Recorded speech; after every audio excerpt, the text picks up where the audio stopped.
pure Detroit muscle. We're not just talking like a man with big arms or anything.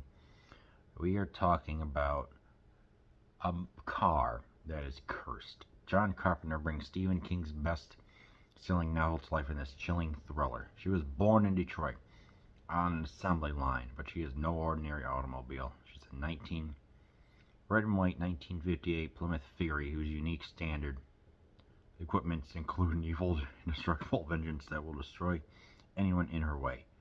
And then, of course, there's a kid named Arnie Cunningham who gets seduced and becomes consumed with the car for her sleek, rounded, chrome-laden body. And yeah, this car is just okay. So, when Steohen King had the Richard Bachman persona, this was I think this is also one of his. And as you're watching this, you're like, okay, what is going on? Now, obviously, when the car slowly heads up the assembly line, I'm just thinking of like, alright. So playing Bad to the Bone overplayed song. And eventually when this car just unleashes hellfire and fury. You do not mess with this car. So, how exactly does this car help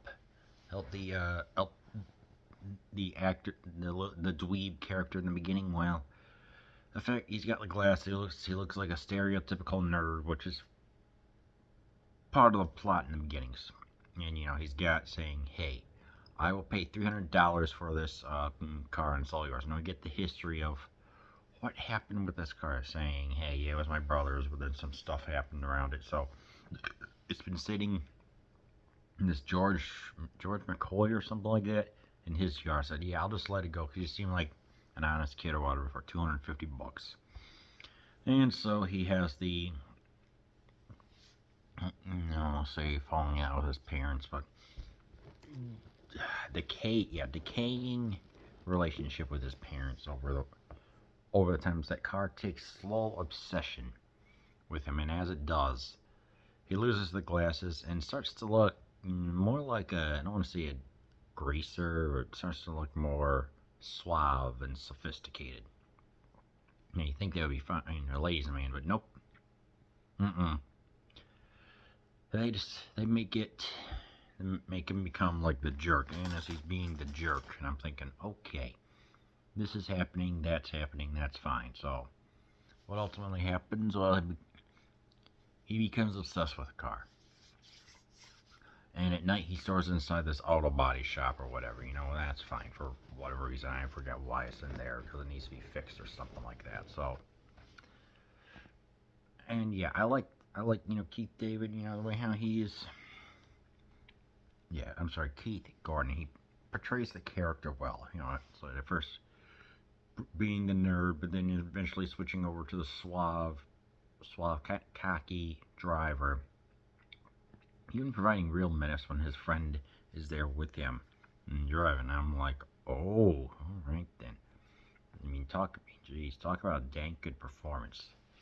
But of course, we also have to give credit to this team who worked on the car to make it seem like an alive, sentient, non-speaking beast, if you will. The phrase that keeps a licking and takes a licking and keeps on ticking. Yes. This car is indestructible. Despite the fact that, it gets beaten up by the schmuck bullies from earlier, it slowly rebuilds itself. And as I'm looking at it rebuild itself, I'm just thinking, this is just nice. It's like, this is a monster car. Not a truck, but a car. As you're watching all this, I'm like, okay, yeah, I liked all this in the beginning. An hour and 10 minutes. An hour and 50 minutes. It's, people back then had certain expectations for movies, which is to be expected. It can't all be the same, So,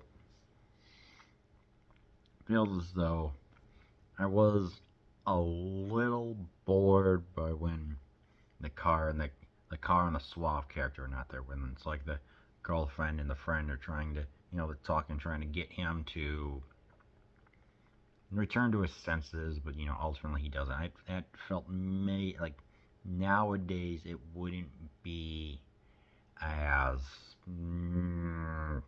what's the word I'm looking for? Wouldn't be.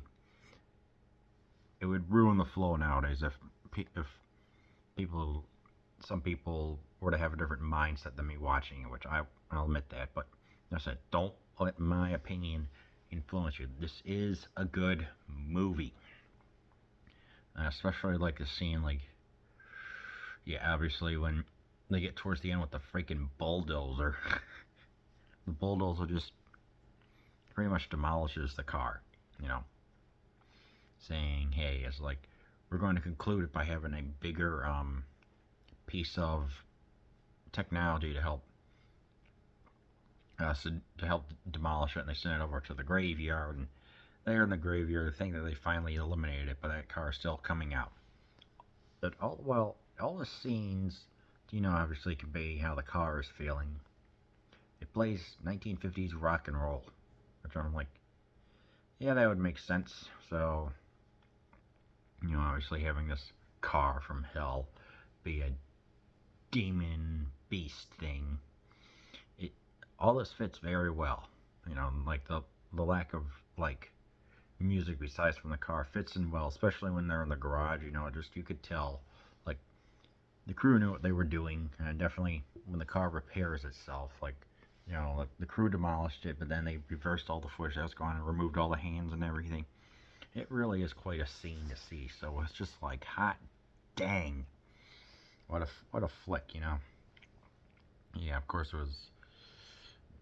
was minimalism and sparse openness, and the openness, but there's not a lot of stuff going on. Definitely one of the motifs or trademarks of what's his face, John Carpenter does. Steohen King thinks what he says is boring, and I'm like, well, I guess like the major difference is that a serial killer took a hold of the car, and that's why I was able in the novel be able to withstand more punishment. But here it just seems like the car is essentially evil. So yeah, despite it maybe being a little boring and slightly dated, just a little bit, I do highly recommend that you watch Christine.